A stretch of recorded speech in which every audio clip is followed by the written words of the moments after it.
Mga Lodi, another video, another plate with me. So for today's video, yan ang aking breakfast. So ipi-plate natin yan. Maglalagay na tayo ng ating garlic fried rice. At mainit-init pa yan mga Lodi. At ayan na nga, umuusok-usok pa. At ito naman ang ating Hungarian sausage. At lalagyan natin ang ating pickled pepino or cucumber. And then ang ating fried egg. Spring onions. Ayan ang ating toasted garlic. At ang ating chili oil. Yes! At ito naman ang ating ketchup. Lalagyan natin yan ng ketchup of course. At ito na ang ating Hungarian silog for today's breakfast mga Lodi. Look at that.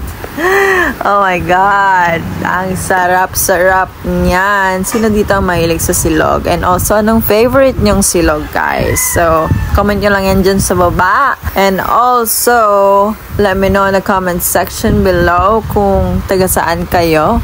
At kung anong oras nyo napanood tong video na to, mga Lodi, damay-damay na tayo sa pag-crave nitong silog. See you on my next vlog, mga Lodi. Bye!